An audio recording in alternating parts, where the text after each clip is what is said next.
বিয়ে বাড়িতে গান বাজনা হলে দাওয়াত খেতে যাওয়া যাবে কি এবং অভিভাবক পড়ানো যায় হবে কি? সারাক্ষণ যেতেন না, আপনি খেতে ওঠে কাজটা ঠিক হবে না, যে খেতে পারেন যদি হালাল খাবারটা হয়। ওনারা কাজটা ঠিক করেন, তবে সালাতের নামাজ তারা এরকম জাহেলিপূর্ণ অনুষ্ঠানে যেতেন না। মানুষ মারা গেলে 3 দিনে বা 40 দিনে খাবারের আয়োজন করা কি যাবে? না, যাবে না, এটা তো বেদাতি খানা, বেদাতি খানা।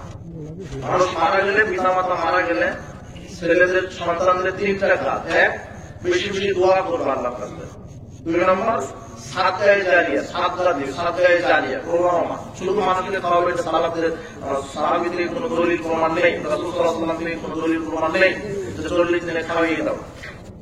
রাসূল বলছেন যখন মানুষ মারা যাবে তার জন্য সাদকায়ে জারিয়া করবেন, প্রবাহমান না। এই আপনি এতিমখানা করে দিবেন, মসজিদ মাদ্রাসা ও নেকি পেতেই থাকবে, এগুলি করেন। সন্তানের 3টা করণীয় যদি পিতা মাতা মারা যায়: 1, বেশি বেশি দোয়া ইস্তেগফার, পিতা মাতার জন্য ক্ষমা চাইবেন; 2, সাদকায়ে জারিয়া করবেন; 3, সামর্থ্য থাকলে হজ করবেন। জুমার দিনে 2 আযান দেওয়ার বিধান কি? জুমার দিনে মসজিদে 2 আযান দেওয়া বিধান। যদি মসজিদে 2 আযান হয় তাহলে বিধান। ওসমান রাদিয়াল্লাহু আনহু 2 আযান দিয়েছিলেন, এটাও মানাস। ওসমান রাদিয়াল্লাহু আনহু যেই কারণে যেখানে দিয়েছিলেন ওই কারণে ওই জায়গাতে দিতে হবে, তাহলে এখন আপনি দিতে পারবেন। ওসমান রাদিয়াল্লাহু আনহু কি কারণে দিয়েছিলেন? ওই সময় মাইক ছিল না, সময়ের প্রতি মানুষের আগ্রহ ছিল না, বাজারে মানুষ ব্যস্ততার মধ্যে ছিল ক্রয় বিক্রয়ে। এই জন্য ওসমান রাদিয়াল্লাহু আনহু দ্বিতীয় যে আযান, প্রথম যে আযান দিয়েছিলেন ওটা জাওয়া নামক বাজারে, সেখানে মানুষ ব্যস্ত ছিলেন। ওসমান রাদিয়াল্লাহু আনহু তিনিও মসজিদে কয় আযান দিয়েছেন? 1 আযান। হ্যাঁ, মসজিদে তিনি 2 আযান দেননি, কিন্তু আপনি তো ওসমানের নাম ভাঙিয়ে মসজিদে 2 আযান মেরে দিচ্ছেন। ওটা হচ্ছে না, মসজিদে 2 আযান দেওয়া বিধান।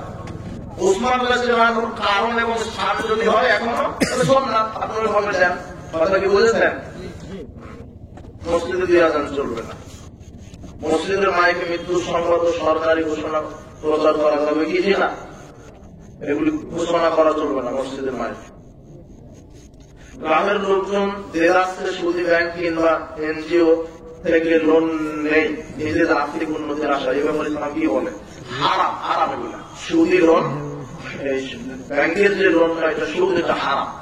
সুদী ব্যাংকে চাকরি করা হারাম, সুদী ব্যাংকের ঝাড়ুদারের চাকরি নেওয়া হারাম, সুদী ব্যাংকে কিছু সহযোগিতা সেটাও হারাম, ব্যাংকের লোনটাই হারাম। অধিকাংশ মাদ্রাসার কমিটিরা অন্যের সন্তানদের মাদ্রাসায় পড়ানোর ব্যাপারে উদ্বুদ্ধ করে, অথচ নিজের সন্তানদের জেনারেল লাইনে পড়ায়। অন্যকে দিন শেখানোর জন্য মাহফিলের আয়োজন করে, অথচ নিজেরা কোরআন পড়তে পারে না। কেন এমন হচ্ছে? আচ্ছা আচ্ছা, যারা এনে কোনো কথা আমল করছে না, জানা আমল করে না, এদের তো শাস্তি হবে, খবর শাস্তি হবে। এগুলি খারাপ মানুষের কাজ, ওগুলো করবে কেন? আমি একজন দোকানদার, আমি দোকানে নিয়মিত বিড়ি সিগারেট জর্দাগুলো বিক্রি করি, আবার 5 ওয়াক্ত নামাজও পড়ি। আমার নামাজ কবুল হবে কি? না, ওগুলো তো হারাম। বিড়ি সিগারেট জর্দাগুলো এগুলি হারাম, এগুলো বিক্রি করা হারাম, ওই বিক্রির ওই টাকা লক্ষাংশ মুখ করাও হারাম। তাহলে এর ইবাদতের দিনে কি কবুল হবে না? দোয়া কবুল হবে না,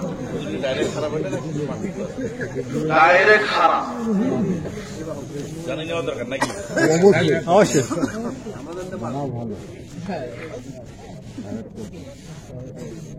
বালক মাদ্রাসায় মহিলা বাবুর্চি রাখা যাবে কি?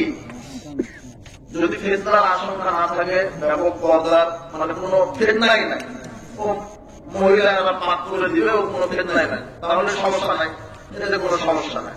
কিন্তু পুরুষ বাবুর্চি রাখাই ভালো, ফিতনার আশঙ্কা না থাকলে রাখা যায়। মাদ্রাসার কমিটিদের কি কি গুণাবলী থাকা উচিত? রাসূল সাল্লাল্লাহু আলাইহি ওয়াসাল্লাম আদর্শ শিখতে পারবেন। প্যান্টাগুলোর উপরে দাঁড়িয়ে ছেড়ে দিয়ে 5 ওয়াক্ত সালাত হালাল ইনকাম করবে, পরিবারকে পর্দার মধ্যে রাখবে, তারা হবেন আদর্শ। যাবতীয় হারাম থেকে বিরত থাকবে, সুদ, ঘুষ, দুর্নীতি, মাদক, তাছাড়া এগুলি দায়িত্বশীল হবে না। একজন মুসলমানের জন্য কোরআন শেখা উচিত নাকি ফরজ? ফরজ। অনেক দোকানদার মনে করে যে দোকানে বিড়ি সিগারেট জর্দাগুলো এবং টিভি না রাখলে কাস্টমার কম আসবে, বিক্রি কম হবে, তাদের সম্পর্কে কিছু বলে। সেটা ওদের বিশ্বাসের ত্রুটি আছে। রিজিকের মালিক আল্লাহ, দেখেন এগুলি জাহিলিয়াত ত্যাগ করেন, দেখেন আল্লাহ রুজি কম দিলেও বরকত বেশি দিবেন আপনাকে। হারাম উপায়ে যদি কোটি টাকা ইনকাম করেন, বরকত হবে না। হারাম ইনকাম করে ও সফল নয়, হালাল ইনকাম করে সফল। কার সাথে কার বিয়ে হবে এটা কি ভাগ্যে লেখা আছে? হ্যাঁ, এটা লেখা আছে ভাগ্যে।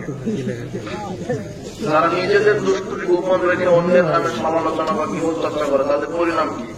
হ্যাঁ, গীবতের পরিণাম যারা অপরের দুষ্কৃতি বুঝে বেড়ায় বলে বেড়ায় অপমানের জন্য, এরা গীবতকারী, পরনিন্দাকারী, এরা জান্নাতে যাবে না সালাত সিয়াম আদায় করেও। গীবত করবেন না। এই রূপটা সমাজে এখন বেশি। পুরুষ নারী, আগে নারীদের বেশি ছিল, নারীদের থেকে পুরুষেরা এখন শিখে ফেলেছে। আমার 4 জন মেয়ে আছে, তাদের বিবাহ দেওয়ার জন্য কেমন ছেলে খোঁজা উচিত যাতে আমার জন্য জান্নাতে যাওয়া সহজ হয়? হ্যাঁ, রাসূলুল্লাহ বলছেন যে পিতার 3টা কন্যা সন্তান আছে, বানাতে 3টা কন্যা সন্তান লালন করলো, তাদেরকে শিক্ষাটা শিক্ষা দিল, না সব ছেলের সাথে বিবাহ দিল। সব ছেলে মানে যে সালাত আদায় করে, যে হালাল ইনকাম করে, তার আদর্শ রাসূল আদর্শের মতো। বেলামানের সাথে মেয়ে বিবাহ দেওয়া হারাম, পুরুষের সাথে মেয়ে বিবাহ দেওয়া যাবে না। আপনি মেয়েদেরকে আদর্শ শিক্ষা দিবেন, সুন্দর শিক্ষা দিবেন এবং সব ছেলের সাথে বিবাহের ব্যবস্থা করবেন। আর রাসূলুল্লাহ বলছেন যে মেয়েদের সাথে সদাচরণ করবেন। 3টা যদি কোনো পিতা করতে পারে ফালাহুল জান্নাহ, আল্লাহ ওই পিতার উপরে জান্নাতকে ওয়াজিব করে দিবেন। তাহলে 4 জন মেয়েকে হ্যাঁ আল্লাহ আপনাকে সহজ করে দিন, জান্নাতে যাওয়া সহজ আপনার জন্য যদি প্রতিপালন করে সঠিকভাবে। আর যদি লেখাপড়া না করে তাহলে আপনি দায়িত্ব হয়ে যাবেন, পরিণাম জাহান্নাম। আল্লাহ আপনাকে সৎ যোগ্য পিতা হিসেবে কবুল করুন। মৃত পিতার সম্পত্তি বন্টনে বন্ধের বঞ্চিত করা বা ঠকানোর পরিণাম কি? জাহান্নাম। টঙ্গীর বিশ্ব ইজতেমায় যাওয়া যাবে কি? টঙ্গীর বিশ্ব ইজতেমায় যাওয়া যাবে না।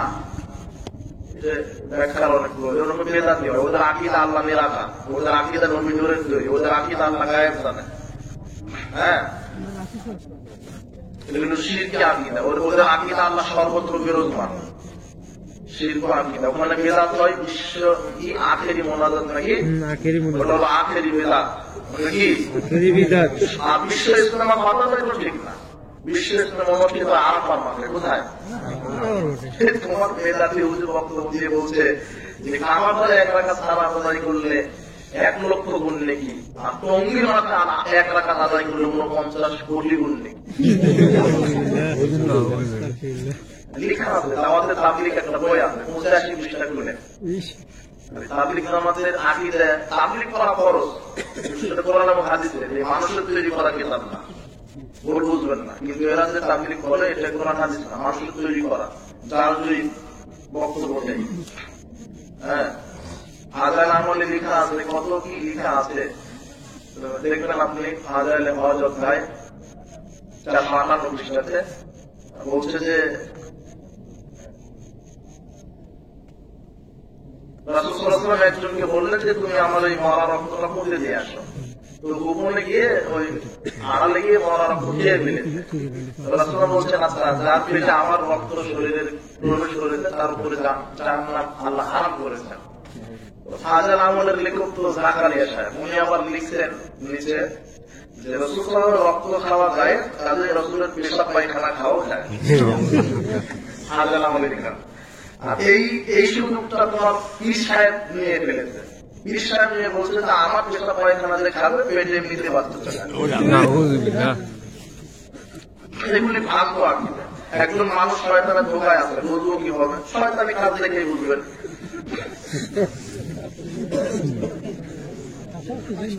মানুষ হাসছে কি বোকা নাকি? ঘোড়ার গোশ খাওয়া যাবে কি? হ্যাঁ যাবে, ঘোড়ার গোশ খাওয়া হালাল।